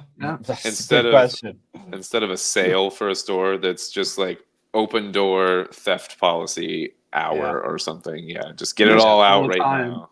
Yeah. In California. But. All right, y'all. Yeah. Well, so we're going to get to funny videos here in a second. But before we get to that, I have a video. So I follow a guy named Joshua Caldwell. He's a British guy who came to the U.S. and he got famous on Instagram by reviewing things in the U.S. compared to British things. And he's hilarious. But he's stealing our jobs. Yeah, he's stealing our daggum jobs. But he made this video, and I think it's a pretty good thing to end on, because I think a lot of times we get all caught up in our liberty world of, the government sucks. This whole thing sucks. We need to fix it. But I would like to let y'all hear what he has to say as a Brit living in the country. So here you go. I wished Americans loved America as much as you. This is a comment I get hundreds and hundreds of times, and I figured it out. Americans do love America as much as me, if not more, but Americans are tired. I've noticed it now. Even as a Brit being in America, Americans are tired. Why? Because of the divide the media is causing. It is causing a clear line for the middle of America. It is dividing the American people. I feel it, and I'm not American. So God only knows what you are feeling as American citizens. Americans do love America. America is the most patriotic country I've ever been to. But Americans are tired. It is relentless. It is never ending. Americans want peace. They want peace. And that peace will not be achieved when there is a clear divide in the middle of America, that the media are pushing for this agenda of division. I know now, America. I can see it clear. I can see it. You're just tired. You're tired. You love America, but you are tired. I wished America. Yeah. I thought that was a great little thing from somebody who, like, if you go watch his videos, he reviews things. He gets super excited about trying barbecue for the first time, and Didn't going I to see shoot one his recently first. of him driving a pickup truck? We actually have a funny one of a different guy driving a pickup truck. I know. I thought I saw one, and all limeys look the same. But yeah, we're gonna I think end the show with that one. But I just we do get caught up in our little liberty world. I know that for a fact. Us libertarians, especially the ones who go to libertarian conferences and conventions and all that, we are constantly raging against this giant machine that we can't actually stop anytime soon, if at all. And it can be depressing. It can feel like everybody doesn't like each other, but that's a different angle. Love America. But I think this guy puts it perfectly. I think that's a slightly different angle than what he's describing with the media sort of like rift.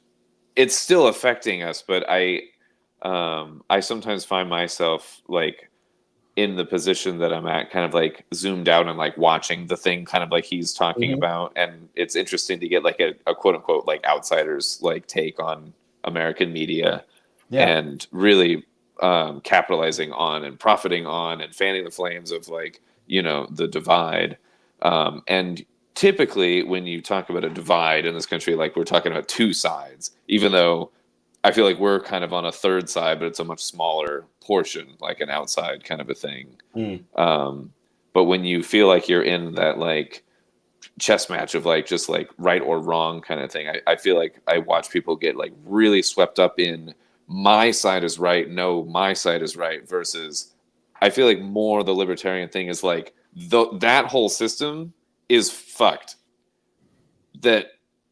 And I don't even want to just say that like, oh, we are right. You know what I mean? But like, I would like more people to be able to kind of pull themselves out of the identity of it, the identity politics or whatever, of allowing yourself to get swept up in the sort of propaganda machine of the two biggest sides anyway.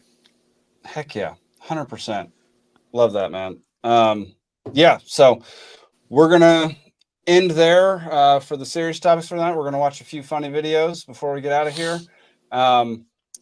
Go buy some wine from Rabbit Eye Wine. You can do it online. You can do it at your local store in Georgia. Are they still sponsoring us? They're still sponsoring us, man. I'm going to pick up another crate of wine at the Great Create. I haven't gotten any. Yeah, I haven't mailed you any. You haven't been. I prefer to. We auctioned off yours. That's basically what it is. You can also make sure go over to peacefulsea.network. We stream this show live on Peaceful Sea Network. We have a few other shows on there. We have documentaries on there. We have more shows coming out this year, along with a couple more that are coming out next year. We have a few more documentaries being planned. We've got actual movie, like a feature film being planned that should come out in the next few years. Going over to Peaceful Sea Network, we're going to launch a $1 media club where it's $1 a month, and you get all bonus episodes. You get to view all documentaries forever. $1 a month, cheapest possible subscription service that there can be. We're going to have it over there on peacefulsea.network. You can also buy some sweet merch like this Threat to Democracy hat. We've got Drink Whiskey, Spread Misinformation, along with a few other things we're going to have a newly launched store in the next few weeks as well. So should be, going over to Peaceful Sea Network, peacefulsea.network to check all that out. All right. Yeah. Let's watch a couple funny videos. You will be able to pay in Bitcoin as soon as we launch our new store. That will be an option. All right, y'all. Let's watch a couple funny videos and get out of here for the night. Don't trip on the kayak. I told you don't trip on that. Don't trip on the kayak. I warned you. Yeah. I told you don't trip on that. Just says I told you. I'm not sure if this is an actual true story, but I thought it was freaking funny. Patriot makes guns from scrap metal, sells them in state's buyback program, and then buys real guns with the proceeds. That's good to see. I've heard of the 3D printing ones. Yeah, the 3D printed one is hilarious. And I know one of the, I think he's the state chair of LP North Carolina, tried that, 3D printed a bunch of stuff and rolled up to the to a local gun buyback, and they were like, "Yeah, we're not taking that." That's funny. Yeah, that's not surprising. Yeah, at least I saw he filmed it, so like, you know, yeah. And then he put it out there like, "Oh, look, they won't buy these 3D printed ghost guns. Look at that, I've got." All right. Well, here's a comedian talking about bowling. I don't think that professional bowlers deserve respect. Like most people, I go bowling about once a year with some friends, mostly as a joke. But without fail, at least once during the game, I will get a strike, mostly on accident. If I can do the best move in your sport with no effort, you are not talented. I can't do the best move in any other sport. I've never gone ice skating with my buddies on a Friday night and accidentally landed a triple axel. And been like, whoa, that was really lucky. I don't. Maybe not entirely true, but funny. No, I dig it. Yeah. I didn't know if that was going to be a two fingers, one thumb joke, or it went a totally different way. Before the game even starts, it's announced. Before he throws a single pitch tonight against the Marlins, we have a no-hitter alert. Okay. Enjoy what could be a no-hitter from Yamamoto. You know, Jazz, when your first pitch. Right here on MLB Network for Harold. CY, I'm Greg. We have a no-hitter alert. Enjoy this game live on MLB Network. Oh boy, you're crazy. It's in the major leagues to establish himself as that guy. Dodgers looking for a 6th straight win and a 13th out of their last 15 after they took the first game 6-3 last night. Yamamoto comes home and off we go, and the aggressive Marlins get a first pitch swing and a high fly ball and a home run for Jazz Chisholm on the first pitch. Don't take the Nice. This guy hyped up a no hitter for a full minute before the first pitch. Yeah, you don't do that. You don't start talking about no hitters like that. Are you supposed to not talk about them at all? You're never supposed to talk about them, and he started talking about them before the game even started. Like, yeah, that would have been a no hitter otherwise. That has to be somebody who has never played baseball, because you do not talk about that. That's so stupid. All right, final one for the night. This is the one that Nick was referencing. Here we go. I've been driving for about 10 minutes now. I can't stop smiling. Country music on the radio, driving a truck on my way to Hilton. I was born to be American. Why do I live in Britain? Why? Why do I live in Wales? What the hell? It's sunny, it's hot, guns, beer, chicken wings. I'm moving here. Decided I'm moving. I've been driving. I just thought that was a good way to end the show. Yeah, just loved it here. Yeah. Someone should tell him about this app. Someone quickly send him the app for illegal immigration. That's great. All right, y'all. Yeah, everybody out there still watching, still listening. Thank y'all for tuning in. Really appreciate y'all sticking around to the end of the show. Zach, I know you got something to promote, so promote both things, brother. Yeah, check out banishedbigbrother.com and subscribe to the podcast there to hear my other podcasts. And come check out the Great Create happening in Columbus in November. I should probably have that right. September. Yeah, so at least me and Jake are going to be there, and a lot of others. Maybe we can get Alden to come. So, I think I'm going. Yeah. Okay. And yeah, lots of good, keynote speaker Will Harris of White Oak Pastures is going to be there. Adding a ton of speakers right now. Like the website's not even current because we have more people to add. It's going to be a good day. At a brewery, food trucks out back. That's why I'm going. Buddy probably on the grill cooking something. So, and then lots of different speakers and workshops and classes, and Brad Binkley's going to be there doing interviews, and we'll be there doing podcasts and watching film festival, and it's going to be a lot of fun. So, have you announced Elon Musk yet, or is that still a secret? Shut up, man. Can't talk about that yet. No one heard. I didn't hear anything. Yeah, y'all were talking over each other. I know he blew that Elon Musk is totally going to be there. Oh yeah, Elon. Yeah, I heard y'all are tight. Does he meet a gnome there? Meet a gnome. Yeah, Grumpy's headed to bed, everybody.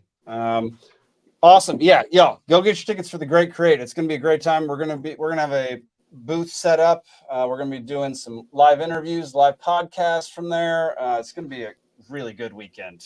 Friday and Saturday down in Omaha, Georgia. You can do a 9/11 Ask Me Anything. We're not going to do that. Yeah. For anybody who came to last year's, like this one's so far already bigger and better because like we had one band last year and they were great. We had a lot of fun. There's gonna be like 4 this year because the brewery already had 2 scheduled and we put on 2 more. So we're having like jazz one night. We're having Hickory Roots, who played last year. They're coming back. And then there's also 2 guys that were just already playing at the brewery. So it's like basically a mini concert series on top of all this. So it's going to be a good 2 days. That's going to be great. And the Banished Big Brother, man, I've been listening to a lot of the episodes. It's legit. I love it. I really honestly enjoy it. You guys have like a good back and forth, and you I love the topics you cover, and you've got the like the NPR vibes down, but better, honestly. Well, thank you. Yeah, man. All right, y'all. That'll do it for tonight. Tune in to the Free Georgia podcast most Mondays at 8 p.m.